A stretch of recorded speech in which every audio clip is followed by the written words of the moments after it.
¿verdad? ¿Y les he platicado eso? Bien, para los que no sepan, a mí me gusta mucho el fútbol americano y hace mucho tiempo lo jugué por mucho tiempo. Yo me acuerdo, ¿verdad? Cuando era adolescente, cuando tenía 16 años, tranquilo, Gabo, fue apenas hace escasos 5 añitos, hermano. No, no es cierto. Cuando tenía 16 años eran dos cosas las que me apasionaban.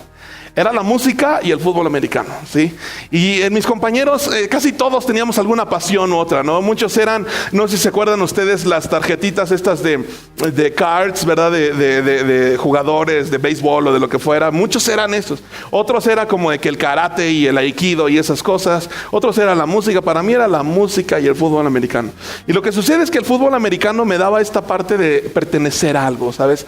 Para mí era muy importante en ese entonces como sentirme parte de algo más grande y que mis esfuerzos contribuyeran hacia algo mayor, ¿verdad? Y la parte de la música para mí era como echar a andar mi mente, ¿verdad? Y volar y ser allá, viajar a otros lugares y a otras circunstancias emocionales y me gustaba mucho. Y la verdad de las cosas es que a mí me encantaba y le metía mucho esfuerzo. No tanto hacia la escuela, esa es la verdad de las cosas, ¿verdad? Cosa que mis papás pues no disfrutaban muchísimo.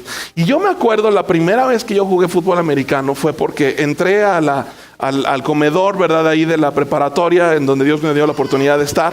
Y me acuerdo que un coach me vio, ¿verdad? Y obviamente, pues un mono de este tamaño, ¿verdad? Y de este vuelo, ¿verdad? Entrando al comedor de la preparatoria era como de que algo extraño, no era muy común. Entonces se acercó conmigo y me dijo, oye, ¿tú juegas fútbol americano? Y le dije, pues no, pero me gustaría. Y me dice, pues ya está, ya. Vente mañana mismo y te quiero con shorts y con tenis y vamos a enrolarte. Y así fue. Así fue como empecé a enrolarme en este deporte del fútbol americano. Y yo me acuerdo que en casa, ¿verdad? También estaban estas dos fuerzas que se oponían porque mi papá era como muy feliz porque yo jugaba fútbol americano, pero mi mamá no mucho, ¿verdad? Yo les he platicado acerca de mi mamá, ¿verdad? Y la vez pasada platicamos de que yo era un niño mimado.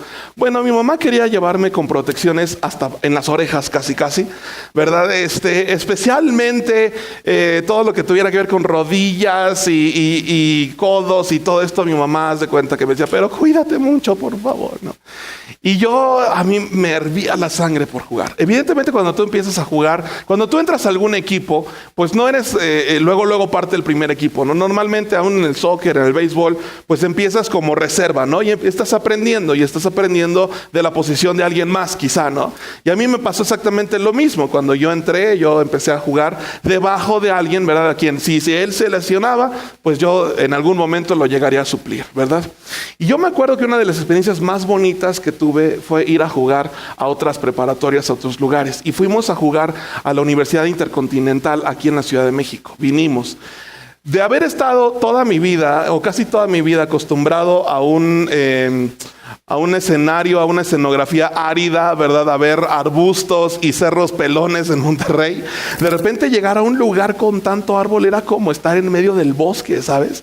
O sea, yo me sentía que E.T. iba a salir por ahí, ¿me entiendes? De alguna manera u otra. O sea, era algo bien bonito. Y el fresco del lugar, los arbolitos moviéndose, eran pinos y yo nada más había visto pinos en las películas, ¿no? Entonces era algo fantástico. Todo el campo estaba así sumamente bien cortadito, bien podadito, ¿verdad? Y bien pintadito. Era como estar en Estados Unidos. Así, yo me sentía, wow.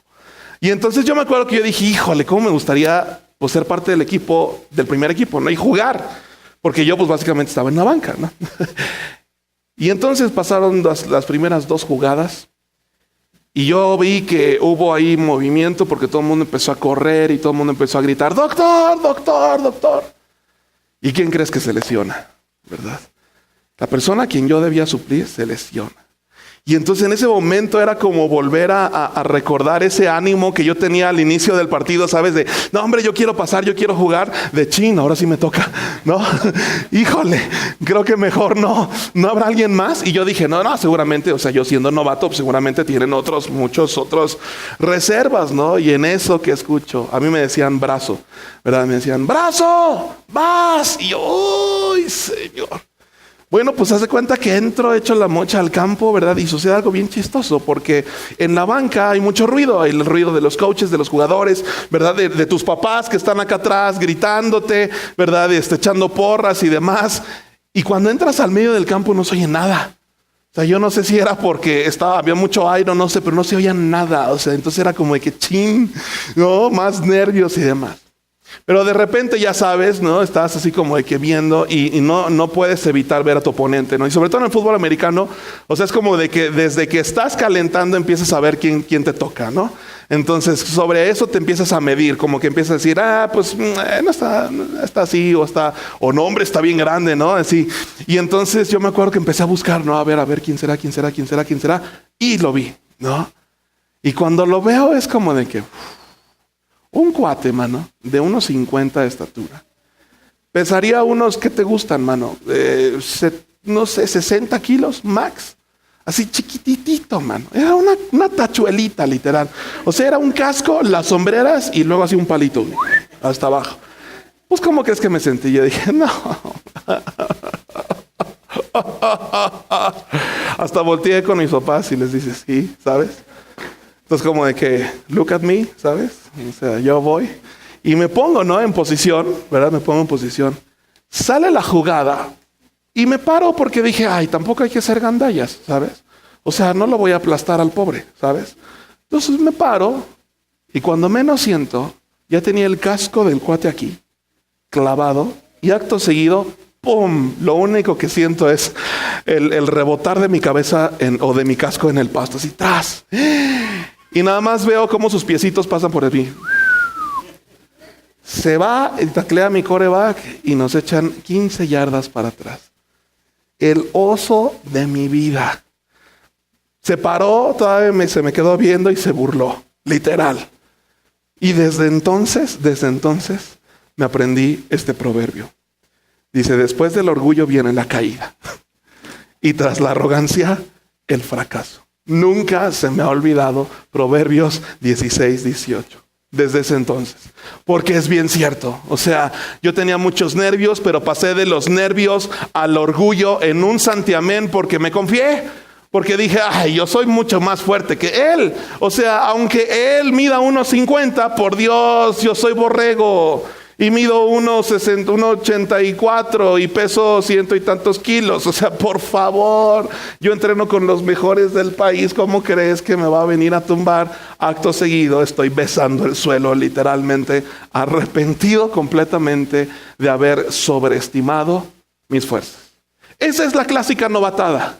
Yo no sé si te ha pasado, ¿verdad? Pero muy a menudo eso es lo que nos sucede cuando sobreestimamos alguna cualidad, alguna característica de nuestro ser. De volada viene la caída, porque la palabra de Dios es bien cierta. Después del orgullo viene la caída y tras la arrogancia viene el fracaso. Y más veces de las que quisiéramos reconocer, la verdad es que caemos a causa del mugroso orgullo. Hoy vamos a hablar de este tema, el orgullo, y su principal característica, y por qué de repente es tan complicado hacerle frente, y cómo nosotros podemos estar un paso adelante y vencer al orgullo, ¿sí? ¿Sabes? La primer cosa que Dios odia del ser humano es el orgullo. Y fue también el primer problema del ser humano. No sé si te acuerdas. Acompáñame por favor a Génesis capítulo 3, versículos del 4 al 5.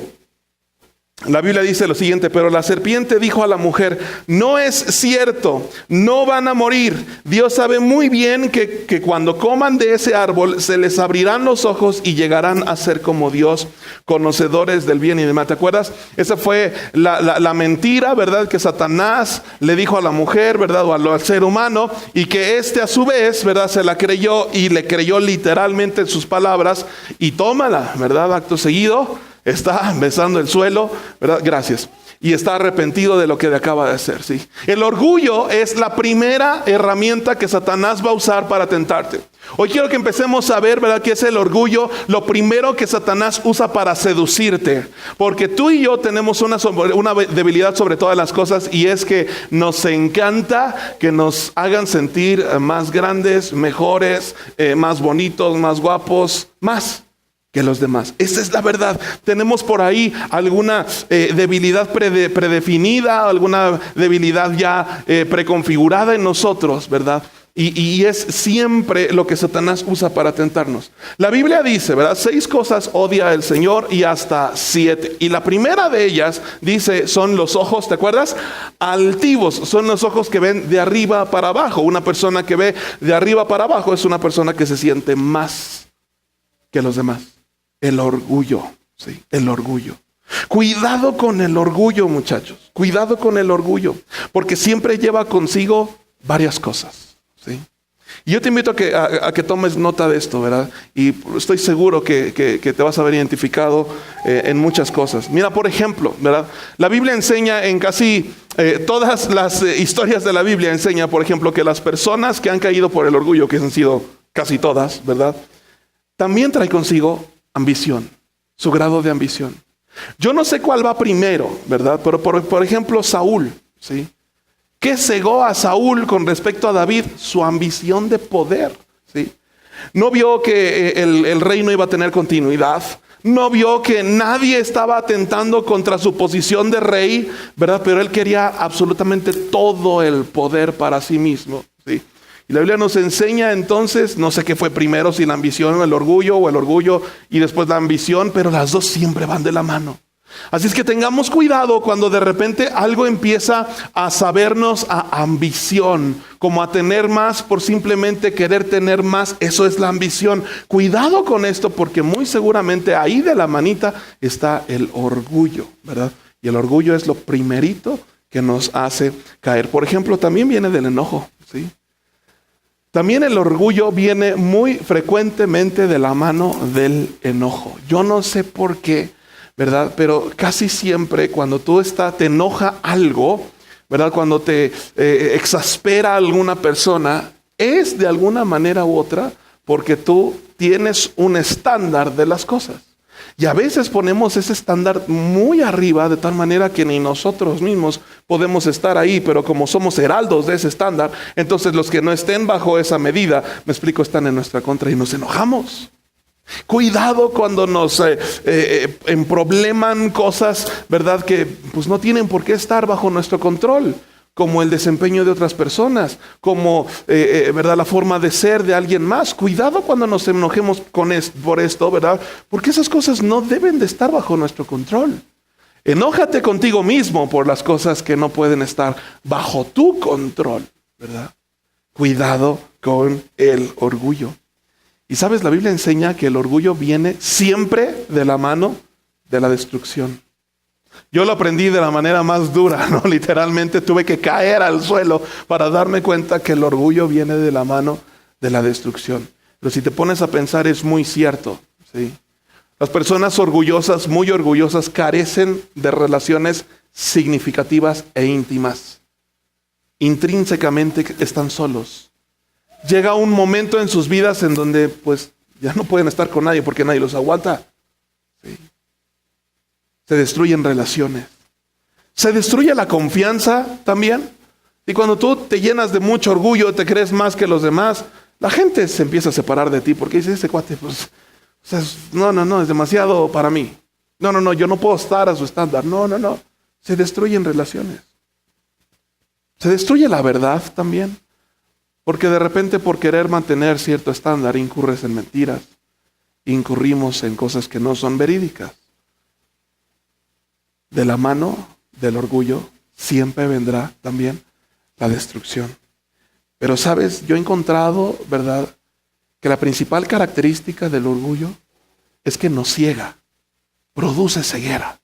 Dejas de pensar en ti y piensas en todo lo demás.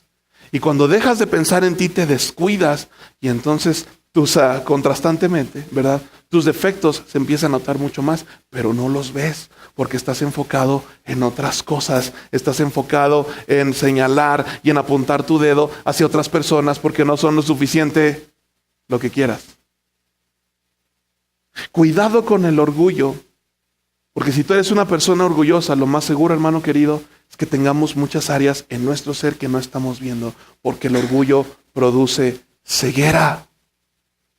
Tomemos el ejemplo, el primer ejemplo de la Biblia del orgullo. Me explico que es Adán y Eva, ¿sí? Primero, ¿verdad? Llega el enemigo, llega Satanás, ¿verdad? Personificado por una serpiente, dice la narrativa del Génesis, ¿no? Y llega a tentar al ser humano a través de la mujer, ¿verdad? Y le plantea un engaño. ¿Sabes? Pero el hombre, o en este caso, ¿verdad? Significado por la mujer, está tan embelesado por el fruto.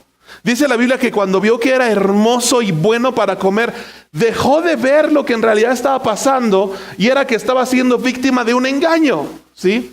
Te explico más o menos cómo está este asunto, ¿verdad? Dios había puesto dos árboles, ¿verdad? Y entonces un árbol es el árbol de la vida y el otro árbol es el del conocimiento del bien y del mal. Y ojo, apréndete esto, hermano querido. Conocimiento es una palabra interesantísima en la Biblia porque quiere decir intimidad. La bronca del árbol del conocimiento del bien y del mal es lo que produce querer hacer el bien y querer hacer el mal a la misma vez. La bronca del ser humano no es que quiera hacer el mal, es que quiere hacer el mal mientras quiere seguir haciendo el bien. La bronca del ser humano es que quiere hacer el bien mientras quiere dar su bracito a torcer hacia el mal. Ese es el problema del pecado. Eso es de lo que no debíamos acercarnos desde un principio. De eso debimos de huir. De querer flirtear con estas dos personas, de querer flirtear con estas dos ideas. Esa es la bronca del ser humano. La Biblia dice, ¿verdad? En el Apocalipsis, ¿verdad? Que o eres frío o eres caliente, pero por cuanto fuiste medio, entonces dice la Biblia, ¿verdad? Que Dios le da asco esa actitud, literalmente. ¿Sí? Y entonces lo que Satanás estaba diciéndole, ¿verdad? A la mujer, le estaba engañando con sus palabras, haciéndole ver que ella iba a tener conocimiento, sabiduría, tanto de todo el bien como de todo el mal. Eso es mentira. Lo que en realidad sucedió no fue que adquirió sabiduría, fue que adquirió este deseo de querer hacer bien y de querer hacer mal las cosas a la vez. Dice la Biblia que tan pronto, ¿verdad? Comieron de este árbol, ¿verdad? Se les abrieron los ojos, ¿no? Y dice que lo primero que vieron y se dieron cuenta es que estaban, ¿te acuerdas? Desnudos, ¿sí? Otra vez, la narrativa es milenial. Literalmente la narrativa hay que pasarla por este filtro de entender que son mayoritariamente mensajes, ¿verdad? No tanto la palabra tal cual, es el mensaje que está ahí. Y lo que está diciendo la Biblia, me explico, es que tuvieron deseo uno del otro. Tuvieron ese morbo y ese morbo les causó pena, ¿sí? Porque era algo torcido ya de lo que Dios había establecido. Sí, esa es la bronca del orgullo. ¿Ves? Entonces estaban ciegos a lo que Satanás les estaba diciendo. Estaban ciegos, me explico, a lo que Satanás les estaba planteando. La gravedad del problema no lo estaban viendo y estaban embelesados viendo lo hermoso que era ese fruto. Lo mismo sucede con nosotros día con día. Día con día de repente nosotros escuchamos estas palabras, ¿verdad? De engaño del enemigo, de Satanás, y nos las creemos, pero dejamos de ver lo que en realidad está pasando. Comprometemos nuestra moralidad, comprometemos nuestros principios, comprometemos nuestra persona, nuestro ser, nuestra configuración de principios y de valores, los comprometemos a algo que no, la verdad no es que no queríamos hacer, ¿sí? Dejamos de ver la realidad de las cosas, porque por sobre todas las cosas, el orgullo genera ceguera. Cuidado con el orgullo, muchachos. Cuidado. Porque lo primero que hace es que quita nuestra vista del verdadero problema y nos presenta una solución barata. ¿Cuánto tiempo le duró la satisfacción a Adán y Eva del fruto de ese árbol? Segundos. ¿Cuánto tiempo le duró a Adán y Eva pagar la factura de esta bronca? Toda la vida. De repente el orgullo nos hace caer en trampas de las cuales es muy difícil salir. Por eso, muchachos, cuidado, porque el orgullo es el inicio de todos los males. El orgullo es la caja de Pandora. Tenle mucho respeto y mucho cuidado al orgullo porque es literal la caja de Pandora. ¿Te acuerdas de esta idea, verdad? La caja de Pandora, una cajita en donde salían todas estas cosas y muchas de estas, ¿verdad? En el ser humano producían maldad, ¿verdad? La caja de Pandora. Cuidado, ciérrala, no hay por qué abrirla. pero el orgullo nos hace perder las trancas. El orgullo, pues, es el origen de todos los males. Cada pecado, cada falta, cada error tiene una dosis de orgullo. Te dejo de tarea que hagas el ejercicio de pensar en los males que de repente traemos cargando. ¿Sí? Por ejemplo, disputas, por ejemplo, falta de perdón, por ejemplo, falta de confianza, por ejemplo, ¿verdad?, desamor. Y si tú haces un examen objetivo de esto, incredulidad incluso, si haces un examen objetivo de esto, vas a poder llegar a la raíz de las cosas. Y en esa raíz hay una dosis de orgullo, hay una dosis de sobrevaloración de mi ser o de mi capacidad de respuesta en algunas cosas. ¿Por qué te involucraste con quien no debías de involucrarte? Porque creíste que era fácil desinvolucrarte, ¿correcto? Y de repente pagamos las facturas. ¿Por qué de repente, verdad, te está costando pagar los compromisos que te echaste encima? Porque sobrevaloraste, evaluaste, ¿verdad?, tu capacidad de pago y te diste cuenta que no es cierto, que no ganas tanto. ¿Me explico? Y ahí hay que estar pagando literalmente las facturas de esto. Cuidado con el orgullo. Pero entonces, ¿cómo lidiamos con él? Sí. Ya vimos qué tan fuerte es este mal, ya vimos qué tan grande es este enemigo, ¿verdad? ¿Cómo le hacemos? ¿Cómo le hacemos para salir de esa situación? ¿Cómo le hacemos para lidiar con él? ¿Sí? Muchos me dicen, pastor, es que yo soy una persona muy orgullosa. Ok, ¿qué estás haciendo al respecto? Y me he dado cuenta que muchas veces nosotros no enseñamos correctamente cómo debe una persona, cómo puede una persona, cómo podemos tú y yo salir de esto, ¿sí? ¿Se puede? Claro que se puede. Jesucristo vino a este mundo para enseñarnos que sí se puede. Tenemos el ejemplo, ¿verdad?, textual de Jesucristo en 4 narrativas diferentes para que tú veas que sí se puede. Estas y mayores cosas ustedes harán, dijo Jesucristo. ¿Sí? Entonces, claro que sí se puede. Vámonos, por favor, Romanos capítulo 12, versículos 1 y 2. Vamos a estar viendo este capítulo hoy a lo largo de esta pequeña conferencia. Y vamos a estar analizando esto, por favor. Romanos capítulo 12, versículos del 1 al 2, si eres tan amable. Y yo te lo puse ahí en una versión que a mí me gusta mucho. Dice la Biblia lo siguiente, ¿verdad? Dice la Biblia: por lo tanto, amados hermanos, les ruego que entreguen su cuerpo a Dios por todo lo que Él ha hecho a favor de ustedes. Que sea un sacrificio vivo y santo, la clase de sacrificio que a Él agrada. Esa es la verdadera forma de adorarlo. No imiten las conductas ni las costumbres de este mundo, más bien dejen que Dios los transforme en personas nuevas al cambiarles la manera de pensar. Entonces aprenderán a conocer la voluntad de Dios para ustedes, la cual es buena, agradable y perfecta. La cual es buena, agradable y perfecta. ¿Sí? ¿Cómo le hacemos para librarnos de este mal? Que, por cierto, es de cualquier mal. Pero hoy que estamos estudiando la importancia del orgullo, ¿verdad?, y que es un enemigo verdaderamente fuerte para el ser humano, ¿cómo le hacemos para pelear con él? Número 1, necesito morir a mi manera de pensar orgullosa. Necesito morir, renunciar a mi manera de pensar. Fíjate cómo dice la Biblia. Dice la Biblia: por lo tanto, amados hermanos, les ruego que entreguen su cuerpo. Entreguen su cuerpo. Mucho de los errores como creyentes, ¿verdad?, que tenemos acerca de nuestra perspectiva con Dios, es que Él va a llegar a sanarnos y que no sé, ¿verdad?, de alguna manera u otra nos va a amarrar a una plancha de cirujano, y entonces ahí amarrados sin que nosotros podamos movernos, Él va a operar. No es así, tienes que ir al hospital. ¿Sí? Dios quiere sanarte, Dios quiere operarte, Dios quiere liberarte de todas estas cosas, pero tú tienes que dar el paso, y el paso es entregar.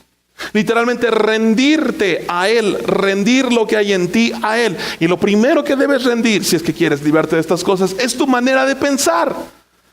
Ahí está la bronca, ahí es en donde parte, ¿verdad?, la esencia de nuestro ser. ¿sí? De ahí es en donde nosotros tomamos las decisiones para tomar diferentes caminos, de nuestra perspectiva de las cosas, de nuestra mentalidad. Es por lo tanto nuestra mente la que tiene que ser renovada, dice la Biblia, pero no va a ser renovada sin tú no entregas, ¿verdad?, esos pensamientos. Y el primer paso que debes de tener es cuestionarte. ¿Lo que yo estoy viendo es cierto o no es cierto? Y la respuesta no va a estar, ¿verdad?, en lo que diga la democracia. La respuesta no va a estar en lo que diga la gente. La respuesta va a estar en lo que dice Dios. Entrega ese juicio primero a Dios. Señor, ¿lo que estoy considerando es cierto?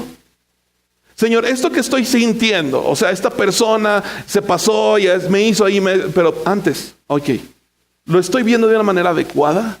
¿Verdaderamente esta persona me hizo daño? ¿Estuvo mal lo que hizo esta persona? Señor, ¿estoy bien al pensar de esta manera?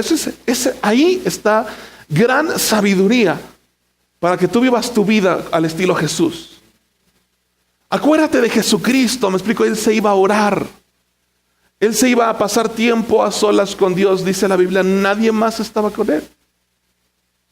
Y de repente vemos, ¿verdad?, ejemplos de las oraciones de Jesucristo. Y a mí me impacta muchísimo la oración del Getsemaní. Porque sabiendo Él que venía a la cruz, sabiendo Él que venía a la muerte, Él tuvo la humildad para decir, Señor, no quiero que suceda esto, pero no sea mi voluntad, sino la tuya. Decíamos la semana pasada, ¿verdad? A veces pensamos que decir, Señor, que te haga tu voluntad es que se hagan las cosas y a mí no me importa. No. Señor, dime hacia dónde voy, qué paso debo de tomar. ¿Debo de tomar hacia la derecha o debo de tomar hacia la izquierda? En base, ¿verdad? ¿Con base a qué estoy definiéndome? ¿Qué es el criterio que estoy usando para moverme? Y ese criterio debe estar basado en la palabra de Dios. ¿Se puede cambiar tu manera de pensar y seguir siendo tú? A Dios le encanta cómo tú eres. Y Dios de hecho te diseñó con muchos talentos y con muchas emociones y con muchos principios, ¿verdad? Y con muchas cosas. Dios te las dio. ¿Se puede cambiar tus pensamientos sin cambiar eso que tú eres? Dios ama quien eres. Pero de repente Dios no le gusta lo que hay en tu pensamiento. Porque muchas veces lo que hay en tu pensamiento termina por dañarnos y causarnos un dolor que es completamente innecesario. Date cuenta a dónde te han llevado tus pensamientos y desde ahí renuncia a ellos. Y sabes, ayuda mucho pensar que todos esos pensamientos que no nos han llevado a nada malo no fueron generados por ti, fueron motivados por alguien que ha estado trabajando desde hace muchos años. De hecho, desde hace todos los años que tenemos en esta tierra, el engañador. Y la Biblia le pone un nombre, Satanás, el diablo, el enemigo. Sí, Él es el que motiva ciertos pensamientos en nuestra cabeza. Él es el que motiva ciertas ilusiones en nuestra mente. Renuncia a ellos, ¿verdad? Y entonces en su lugar pongamos un nuevo pensamiento, ¿sí? Y por eso necesitas conocer de la palabra de Dios. Si la palabra de Dios no está ahí solamente para usar los domingos, la palabra de Dios está ahí para gestar nuevos pensamientos en nuestro ser. Por eso necesitas, hermano, y no me canso de decirlo, necesitas una versión que puedas entender. Dudo mucho que los muchachos, hoy jóvenes, niños, puedan entender la versión Reina Valera 60, misma que está en un lenguaje que ni aún nosotros los viejos de este mundo usamos ya, ¿verdad?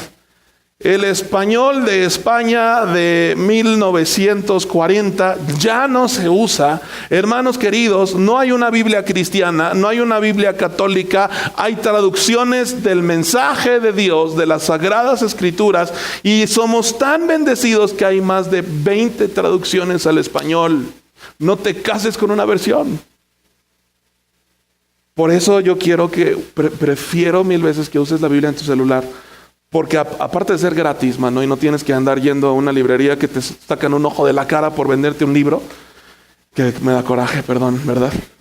Prefiero que tú uses algo gratis y que además tiene una excelente traducción. ¿Sí? Entonces empápate de la palabra de Dios, ¿para qué? para que nuestros pensamientos vayan forjándose al pensamiento de Dios. Por ejemplo, la Biblia nos enseña, ¿verdad? La Biblia nos enseña que hay 2 mandamientos por encima de todos los demás. El primero es amar a Dios por encima de todas las cosas, ¿te acuerdas? Y el segundo, dice la Biblia, es igual de importante que el primero, dice la Biblia, y es muy similar. El común denominador sigue siendo el amor, pero ahora en vez de dirigirlo hacia Dios, dice el segundo mandamiento es que lo dirijas hacia, ¿te acuerdas? Hacia el prójimo, hacia nosotros. Entonces, cuando tus pensamientos desde chiquito eran, no, mijito, no confíes, porque te van a sacar los ojos, porque te van a engañar, porque la gente es mala, porque la gente es fea, porque la gente es cruel, porque la gente lastima, la palabra de Dios quiere renovar tu pensamiento de la siguiente manera. Sí, son malos, bueno, serán como sean. Tu deber es amarlos, como sea, es amarlos. Y esto es muy profundo. Esto es muy profundo. Cuando tú y yo nos creímos preconfigurados para tener desconfianza porque nuestros papás fueron de cierta manera, cuando tú y yo nos sentimos preconfigurados para el fracaso porque nuestros papás fueron de cierta manera y las generaciones anteriores fueron de cierta manera, me explico, y así para atrás, la Biblia dice: el que está en Cristo, nueva criatura es. Las cosas viejas, dice la Biblia, pasaron, y todas esas, dice la Biblia, son hechas nuevas. Cuando tú te sientes culpable porque la regaste, porque ofendiste a una persona, ¿verdad? Y te está generando tristeza esa situación, la Biblia dice que todas las mañanas las misericordias de Dios se renuevan cada día. Cuando tú te sientes culpable por algo que tú hiciste en el pasado y sientes que alguien está llevando un registro de tus faltas, ¿a poco no se siente eso de repente? Me explico, es cuando nuestro pensamiento tiene que ser renovado para entender que cuando Dios perdona, dice la Biblia, Dios olvida. Dice la Biblia que Dios lleva ese pecado, me explico, eso que hiciste, esa maldad, y lo arroja hasta lo más profundo del mar. Lo más profundo. ¿Sabes qué hay en lo más profundo del mar? Hay plena oscuridad, no se ve nada. Hay tanta presión que nadie puede llegar para allá. Las cosas que están en el fondo del mar ahí se quedan para siempre y se destruyen por la presión que hay ahí tan fuerte. Muy pocas cosas sobreviven la presión de estar en el mero fondo del mar. Deja que Jesús se lleve tus cargas para allá. Transforma tu manera de pensar. Rinde tu manera de pensar. Eso es un sacrificio. Eso cuesta, no es tan fácil. Porque de pronto, cuando están todas las voces silenciadas, la única que queda prendida es la de tu cabeza, la de tu mente. Es difícil, pero sí se puede. Si es que tú quieres, ¿verdad?, hacer este ejercicio diario de entregar tu pensamiento a Él. Seguimos adelante, por favor, Romanos capítulo 12. Ahora quiero que me acompañes al versículo 3. Ahí está en tus notitas. De hecho, en tus notitas ahí puedes ir llenando los conceptos importantes, ¿verdad? Romanos 12:3 dice: basado en el privilegio y la autoridad que Dios me ha dado, le advierto a cada uno de ustedes lo siguiente. Ninguno se crea mejor de lo que realmente es. Sean realistas al evaluarse a ustedes mismos. Háganlo según la medida de fe que Dios les ha dado. Número 2, debo pensar de mí mismo con moderación. Con moderación. Muchachos, la modestia es una virtud que estamos perdiendo a pasos agigantados, ¿sí? Debemos de pensar de nosotros ni más ni menos, y eso es bien difícil. De hecho, eso es un acto de fe.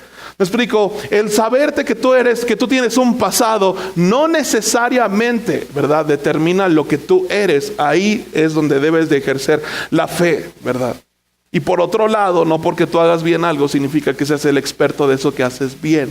Ahí también se requiere la fe para que tú entiendas, no es ni más ni es menos, no es lo que él dice ni ella dice, ni siquiera lo que yo digo de mí mismo, es lo que Dios dice que soy. ¿Sí? Sabes, el orgullo tiene estas dos direcciones, ¿verdad? Por un lado nos hace sentir más, por un lado nos sobrevaluamos, ¿verdad? Y nos sobreestimamos, pero también tiene esta otra dirección, ¿verdad? En donde nos devaluamos completamente. Sí, el orgullo es bien traicionero porque de repente te juega a la inversa, ¿sí? Y te hace sentir el peor del mundo y te hace sentir el más desdichado y te hace sentir el más tonto y lo que quieras ver, ¿verdad? Cuidado con el orgullo, muchachos. Sepamos vernos con moderación, ¿verdad? Preferible que Dios diga de mí que yo de mí mismo. Preferible que Dios sea el que me evalúe a que me evalúe yo mismo. Y ¿sabes qué? Preferible que Dios dé testimonio de ti a que tú des testimonio de ti mismo o que alguien más dé testimonio de ti mismo. Deja que Dios se encargue de tu testimonio. Tú mantente humilde. Y aunque seas bueno para algo, que la gloria sea para Él. Y si te pones a pensar las cosas, la gloria siempre es para Él. Porque supongamos que tú eres muy bueno para las matemáticas. Entonces yo te hago la pregunta, ¿quién te dio la capacidad de pensar? ¿Acaso tú dijiste, José Luis Arellano, quiero que de repente me des un IQ de X, ni sé la medida? ¡Pum! ¿Y sucedió? No, ¿verdad que no? Oye, digamos que tú eres muy diestro para las artes marciales, ¿verdad? Imagínate que tú eres muy bueno, Gabo es un karateca por excelencia. No, ¿verdad? Imagina que tú seas muy bueno para esto. ¿Quién te dio el físico? ¿Quién te dio la capacidad para moverte? ¿Quién puso al maestro? ¿Quién le dio la habilidad para enseñarte? Etcétera, etcétera, etcétera. Si tú haces un análisis de todas las cosas, el origen de todo está en Dios. Ahí está el acto de fe. Y ahí está también el correcto balance de las cosas. Así es que aunque tú seas el non plus ultra, ¿verdad? De lo que quieras, la gloria siempre es para Dios, porque Él es el que te ha dado, me explico, y Él es el que ha permitido que tú tengas. Deja que Dios se encargue de tu testimonio. Número 3, seguimos por favor. Versículos del 4 al 5. Dice, así como nuestro cuerpo tiene muchas partes y cada parte tiene una función específica, el cuerpo de Cristo, dice, tiene muchos, ¿qué dice? Miembros. Muchos miembros. Número 3, necesito ubicarme en interdependencia.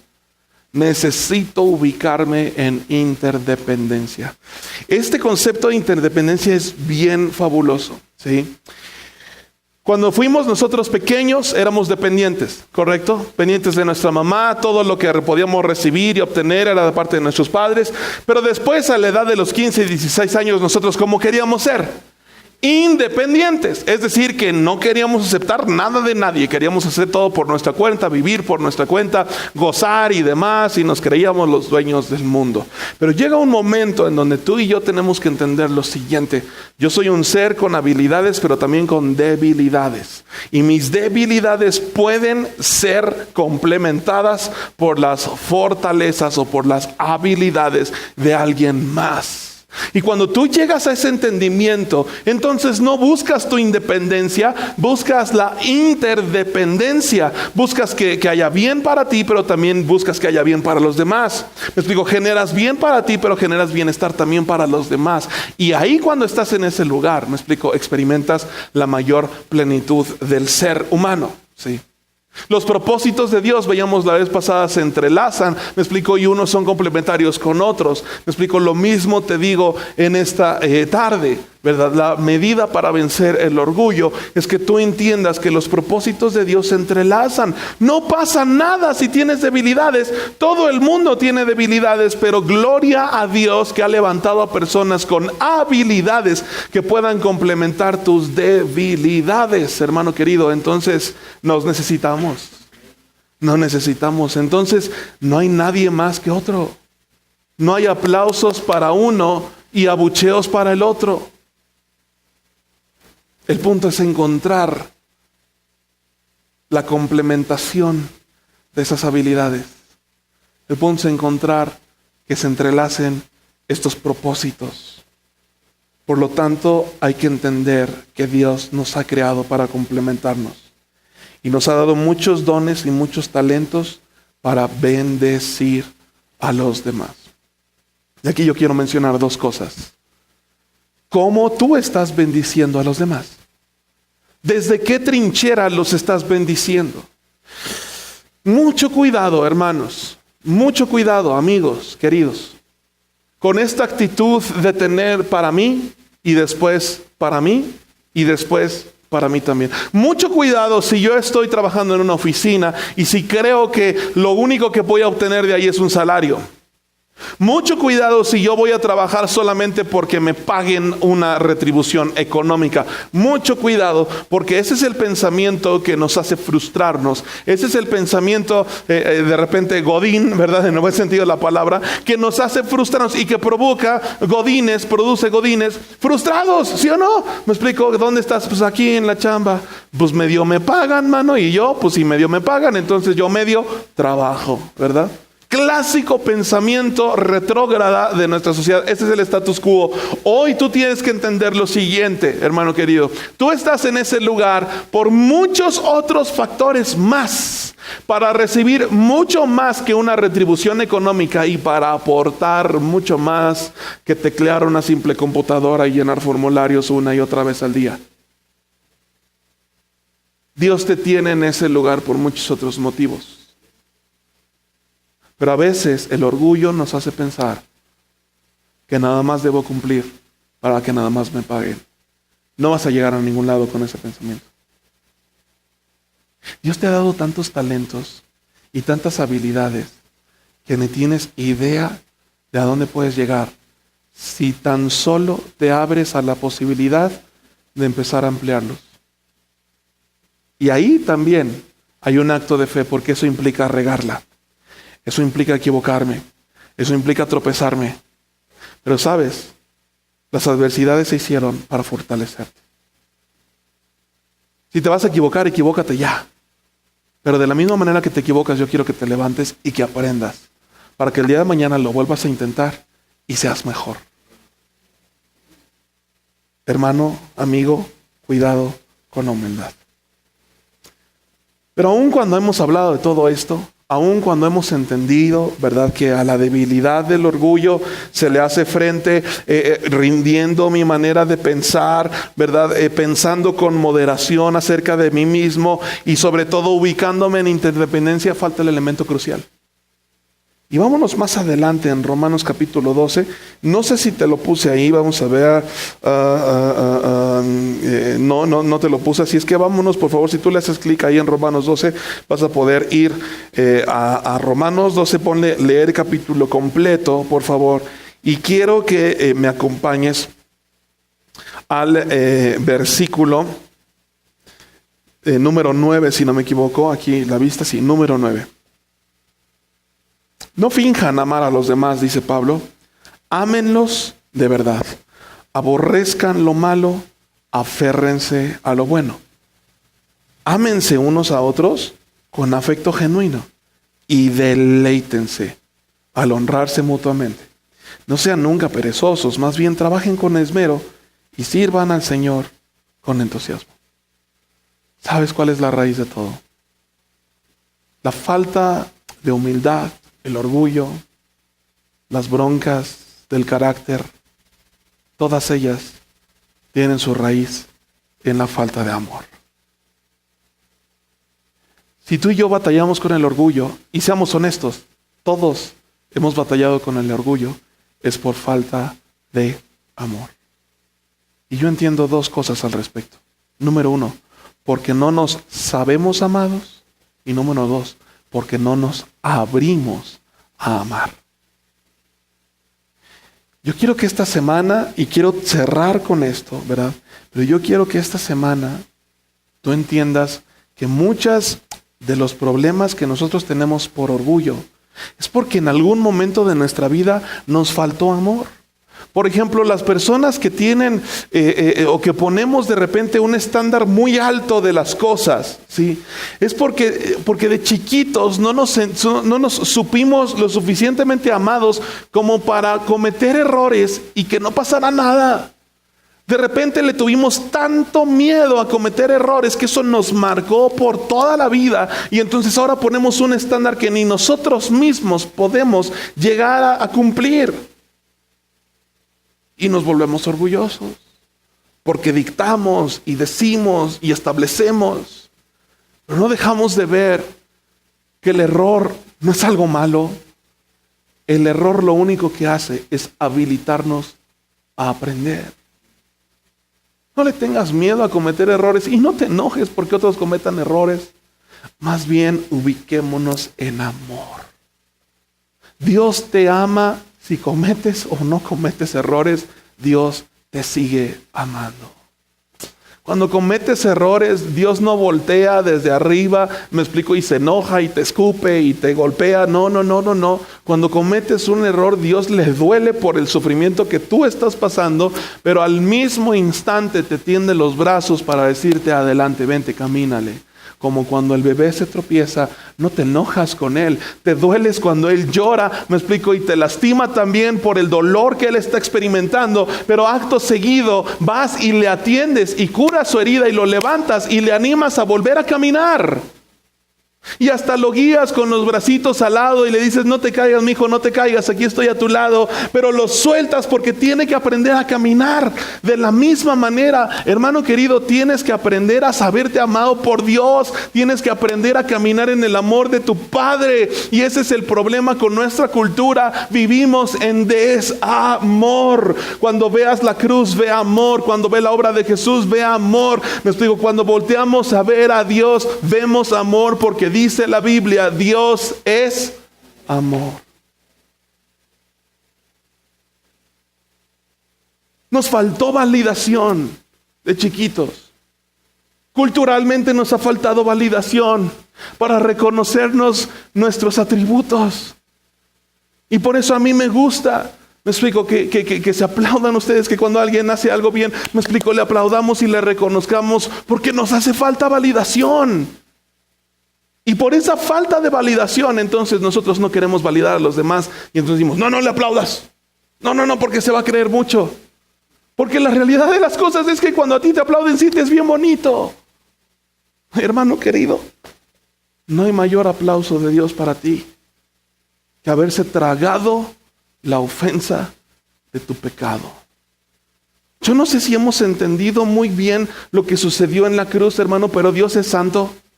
¿Estás de acuerdo conmigo que Dios es santo por sobre todas las cosas? Él no comulga con el pecado. Él es perfecto.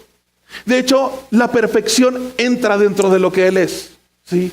Él no se adapta a un concepto, los conceptos se adaptan o salen a partir de lo que Él es. Nosotros vemos lo que Dios es y decimos, eso es perfección. Dios es santo y Dios es perfecto. No cabe el pecado en Él. Y tú y yo flirteamos con estos dos personas, ¿no? Tú y yo flirteamos con el bien, flirteamos con el mal y le damos entrada al pecado. Eso es pecado. ¿Sabes? Dios te ama tanto y te ha validado tanto que prefirió Él cumplir con la condena de ese pecado a que tú te vieras trastocado. Dios te ama tanto que Él prefirió tragarse la ofensa del pecado. Prefirió asimilar ese pecado en su propio cuerpo y cumplir su justicia en sí mismo para tenderte el camino abierto, porque eres irresistible para Dios. Si Dios hizo eso, ¿no crees que Dios te celebra cuando haces algo bien? Yo puedo escuchar la voz de Dios diciendo, presumiéndole a los demás lo que haces. De hecho, Dios ha presumido a los demás aquí en la palabra de Dios para nosotros. ¿Te acuerdas de Pedro? Sí. La historia con Pedro es muy particular. De repente Pedro niega a Jesús, ¿estás de acuerdo? De repente Pedro va y lo niega y se porta mal y todo esto. Y Jesús va por él. Y te presume la calidad de amor que tiene Pedro para Jesús, porque hasta se lo preguntó 3 veces. ¿Pedro, me amas? Toma nota, Juan, ¿Pedro, me amas? ¿Qué hubo con mi Pedro? Yo puedo escuchar a Dios decir, ¿qué hubo con mi Elena? ¿Qué hubo con mi Álvaro? Ese es mi Gabo. Esa es mi Adriana. Mira cómo mi Adriana está sacrificando su pensamiento por amor a mí. ¿Cómo no voy a darle? ¿Cómo no voy a bendecirle? ¿cómo no voy a estar con ella? Y de repente me emproblemo porque José Luis Arellano no siempre entiende esta verdad. Y me duele que José Luis Arellano de repente se cree juez de sí mismo. Y me duele que José Luis Arellano de repente entiende que es una mala persona, que es una persona enojona, que es un regañón, que es esto, que es el otro. No, José Luis, tú no eres así. Hay que entender que la voz de Dios siempre tienes palabras de bien para nosotros. Está registrado en su palabra. Yo tengo pensamientos de bien para ustedes. Y no pensamientos de calumnia y no pensamientos de mal. Yo tengo pensamientos de bien para ustedes. Es hora de renovar nuestra mente y es hora de entregarle a Él lo más profundo de nuestra ser. Esas carencias, esos problemas, esas circunstancias que no están resueltas, esa falta de amor, solo Dios lo puede suplir y lo quiere suplir y puede hacerlo ahora mismo. Si es que tú tienes la humildad de decir, obra en mí, Señor, yo necesito sentirme querido, yo necesito sentirme amado, yo necesito sentir tu presencia en mi ser. Porque entre más amado te sientas, más fácil te va a hacer amar a los demás. Entre más perdonado te sepas, más fácil te vas a sentir, ¿verdad?, al perdonar a los demás. Entre más pleno te sientas en Jesucristo, más fácil vas a tomar decisiones porque sabes que al final del día todo va a estar bien. Y aun cuando no tomaste una decisión correcta, Dios es tan grande que puede restituir todo lo que está hecho y lo que está dicho, porque a Él le pertenece absolutamente todo lo que hay en este mundo. Hagamos a un lado los pensamientos que nos condenan de nosotros mismos. Hagamos a un lado esa voz del engañador que te dice, tú no puedes, tú no eres, tú no sabes, tú no quieres, tú no amas. Y adoptemos la voz de Jesús que dice, yo te amo, yo te amo. Tú eres mi hijo amado, en quien tengo, ¿qué dice la Biblia? Complacencia. Dios se deleita cuando te ve. Dios sonríe cuando te ve. ¿Te hace falta pruebas de su amor? Voltea a la cruz. Voltea a ver la cruz. Esa es su prueba histórica. Dios entiende, el ser humano necesita una referencia gráfica. Ahí está la cruz. Asimila el amor de Dios. Nos faltó Dios, nos faltó su amor, nos faltó perdón, nos faltó validación, nos faltó empuje, nos faltó un papá.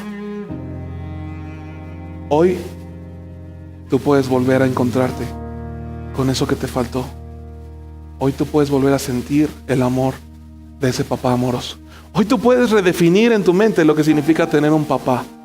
Porque muchos de nosotros tenemos una pésima idea de lo que significa ser o tener papá. Hoy tú puedes abrirte a eso. Porque Jesús hoy está en este lugar y quiere sanar tu corazón. ¿Cómo no entregarle nuestra vida a Dios? ¿Cómo no aceptar la humildad como un estilo de vida? Cuando tú entiendes que Dios, siendo quien es, siendo Dios, no se aferró a sus atributos superpoderosos y se humilló a nuestra semejanza, y en nuestra semejanza se humilló hasta la muerte, y esa muerte fue por nosotros. ¿Cómo no ser humilde?